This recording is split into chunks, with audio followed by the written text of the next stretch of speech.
Top 5 most amazing prison escapes ever. Criminals belong behind bars, but sometimes even bars of steel and concrete walls can't contain them. The people on this list prove that if there's a will to get out, then they will find the way. These are the top 5 most amazing prison escapes ever. Number 5. Choi Gap-bok. Yoga is greatly beneficial to the human body, mind, and spirit. It allows you to be healthy, present, and of course, keeps you flexible. But one imprisoned yoga teacher made use of his expertise in the practice by escaping prison right through a small food slot.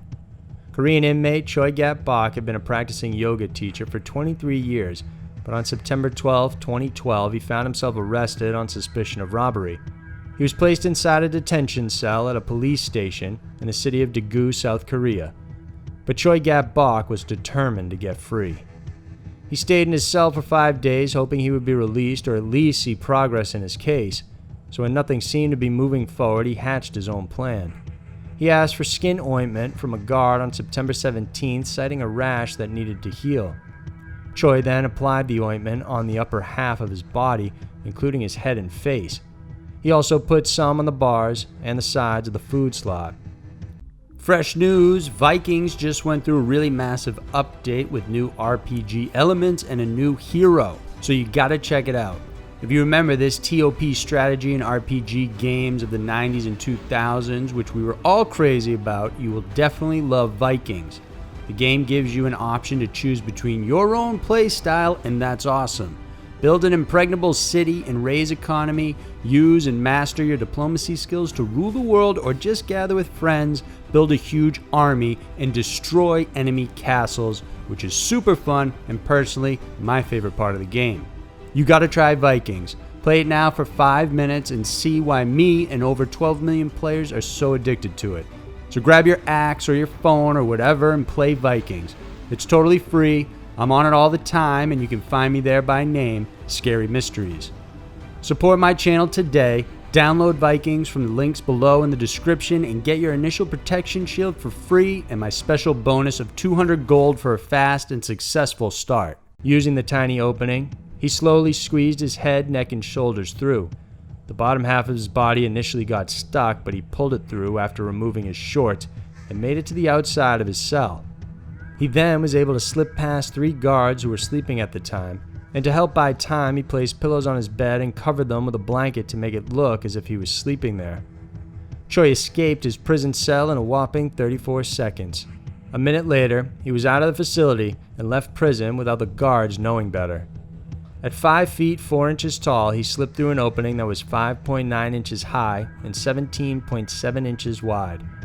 Once out, he stole credit cards and a vehicle, eventually ditching it and making his way barefoot to Mount Nam. Despite the massive manhunt that followed his escape, Choi evaded police by hiding during the day and moving through the mountains at night. When the guards reviewed the surveillance, they were baffled and slightly impressed that he managed to pull off the stunt. Korean doctors were puzzled by his move as well, especially since the average adult male skull would not have fit easily without denting when passing through the tiny food slot. Nevertheless, Choi proved it could be done. Choi Gap-bok lived like a fugitive for 6 days before being arrested again on September 22nd on a rooftop in an apartment building in Malang.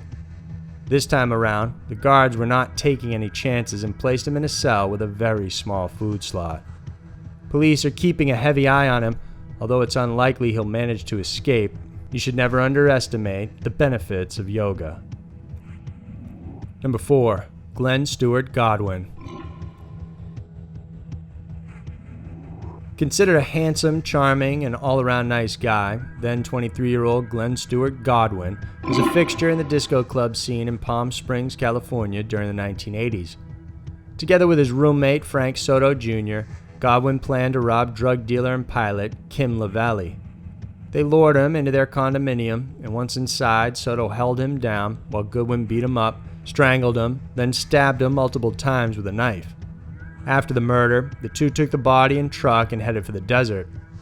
Godwin then strapped homemade explosives to the body and truck, hoping it would disguise the murder. But by August 3, 1980, residents from Eagle Mountain found the burnt-out truck including Kim's body. Godwin was charged with murder, and Soto testified against him. Both men received 25 years to life in prison. By 1987, Godwin was held at the Duell Vocational Institute. He attempted to escape the facility, so he was moved to a more secure location, that of Folsom State Prison. But not even a maximum security prison could keep this man locked up for good. When he was first moved there, he realized there was a sound of flowing water nearby. Back then, the state prison had a nearby river, and Godwin decided to use this to his advantage. With the help of a former inmate and his wife, he hatched his plan to escape. He found his opportunity on June 5, 1987, when he gained access to a prison area where various tools were kept. He smuggled out a hacksaw as well as other tools. He then cut a hole in the fence wire and dropped himself down into the storm drain. And what would echo an escape plan like that of Andy Dufresne in The Shawshank Redemption, Godwin crawled through a 1,000-foot-long stretch of prison storm drain in pitch darkness. By the time he got to the other end, there was an inflatable raft left out for him by his accomplices so he could navigate the river. He ditched his prison clothes and followed direction markings painted on the rocks. Later that year, his former cellmate, Lorenz Karlik, was arrested in Hesperia, and the following year his wife, Shelley, was also booked for her role in her husband's escape. As for Godwin, he managed to flee to the safety of Mexico. For several years he roamed free and tried to establish himself in the drug trade, but he was arrested again and held in Jalisco State Penitentiary in Guadalajara, Mexico for cocaine trafficking. Once the FBI found out it was him, they wanted him back. But at some point during his stay, he killed a prison inmate who was a member of the Mexican drug cartel, which delayed extradition proceedings and gave Godwin another chance to escape. In 1991, he escaped the Mexican prison and has since been on the run. He was last seen in 1991 in Mexico City. He's considered dangerous and was put on the FBI's most wanted list from 1996 to 2016. Godwin is fluent in Spanish and uses various aliases including Michael Carrera, Michael Carmen, Dennis H. Williams, and Miguel Carrera. He's 6 feet tall and approximately 200 pounds with dark hair, green eyes, and a medium to dark complexion. The FBI is still offering a $20,000 reward for any information leading to his arrest. Number 3. Frank Abagnale Jr. If you've seen the movie Catch Me If You Can, you're probably familiar with Frank Abagnale Jr.'s early life as a con man. From the ages of 15 to 21 years old, he lived a life as a check forger, imposter, and confidence trickster. In his con man career, he has impersonated a physician, an airline pilot, a lawyer, and even that of a U.S. Bureau of Prisons agent. Undoubtedly, his most famous impersonation was that of an airline pilot. Abagnale's reason was that he simply wanted to fly around the world for free. To acquire a pilot's uniform, he faked an employee ID and called Pan American World Airways, saying he had lost his uniform while getting it cleaned at the hotel. He was then simply sent a new one. Then he forged a Federal Aviation Administration pilot license, and from 16 to 18 years old, he flew a total of 1 million miles, staying at various hotels around the world for absolutely free. Notably, he didn't use Pan Am flights, believing the real pilots would easily spot him. However, he kept up his charade using various airlines and flew to 26 countries by deadheading. He was even given pilot's courtesy and invited to the cockpit to fly a craft at 30,000 feet. He enabled the autopilot, admitting later on he couldn't even fly a kite. Abagnale also posed as a doctor and a Harvard graduate lawyer. Eventually, he was caught and imprisoned in 1969 for fraud. When French police caught him, at least 12 countries sought out his extradition. He served 6 months in a French prison before being extradited to Sweden. Abagnale served jail time there before having his passport revoked and being deported to the U.S., where he would serve 12 years in federal prison for several counts of committing forgery. It was here that Frank committed multiple escapes.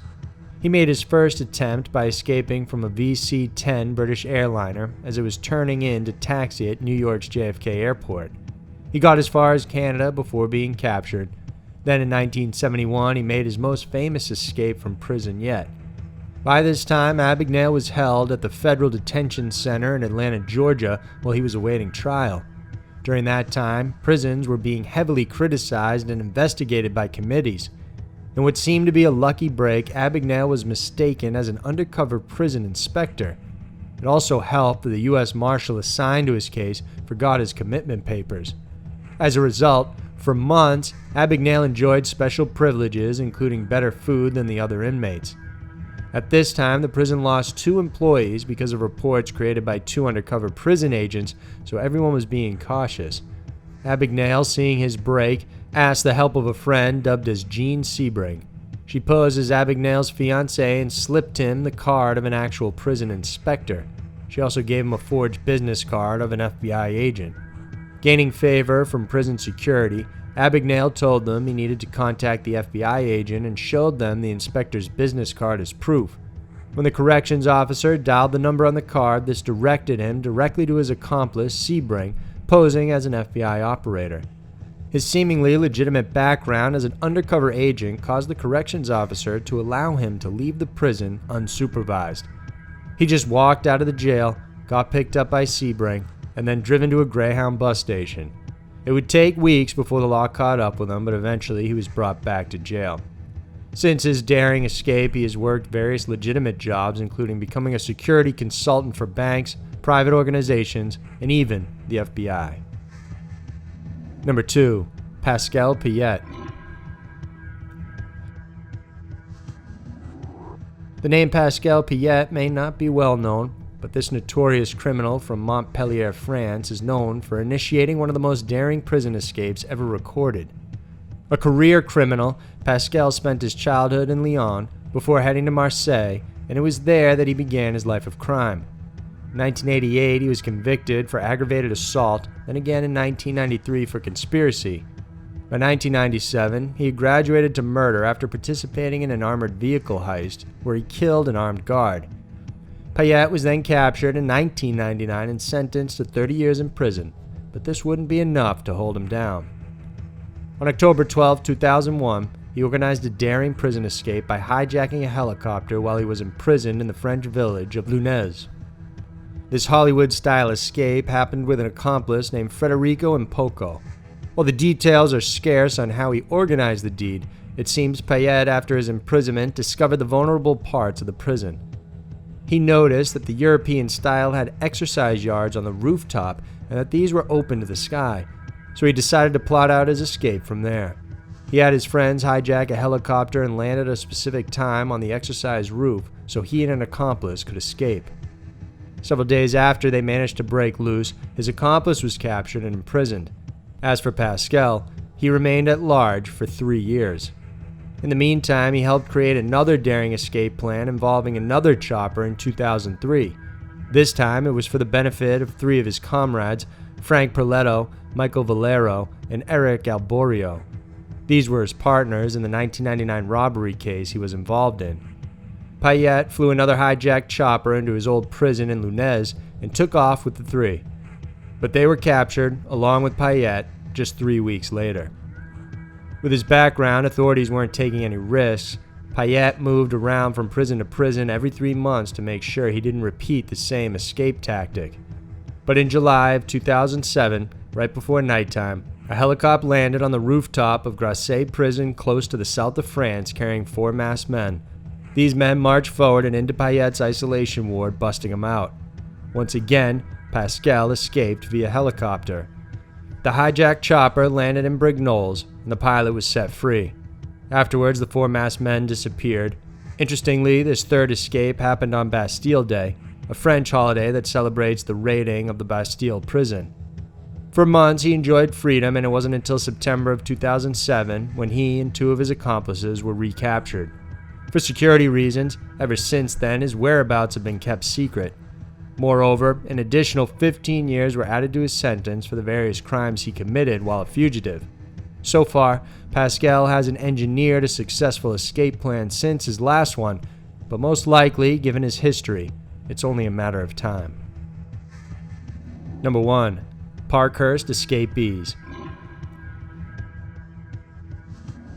Located on the Isle of Wight, Parkhurst Prison is kept and operated by Her Majesty's Prison Service.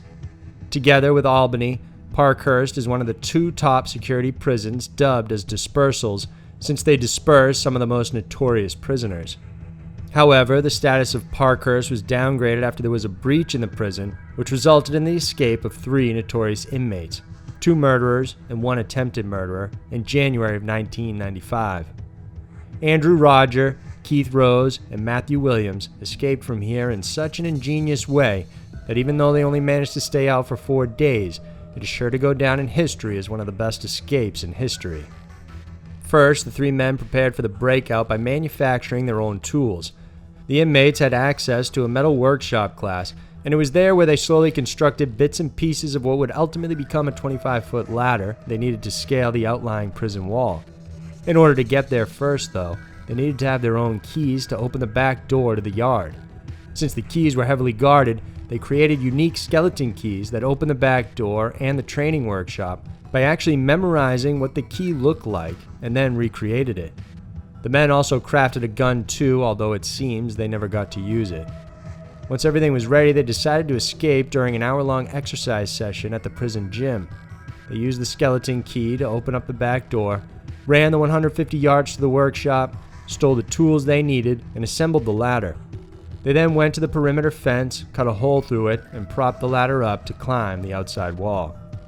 It would take 2 hours and 15 minutes before the guards even realized the men were missing. A dog had discovered the hole in the fence, and the prison alarm was sounded.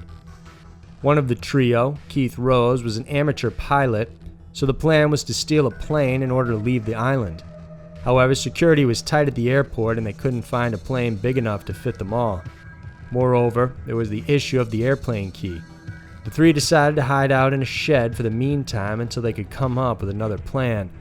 But eventually, with a massive manhunt hot on their trails, they were captured and brought back to prison. While they didn't get away for long, the ingenuity of their plan is one for the record books. So they were the top 5 most amazing prison escapes ever. Necessity is the mother of all invention, so they say. These inmates prove that if you're determined to get out of a prison cell, even iron bars, guards, locks, and walls aren't enough to keep you in. If you like this video, then please remember to subscribe and hit the notification bell. We have new videos coming out every Wednesday and Saturday for you to check out. Thanks for tuning in, and I'll see you soon.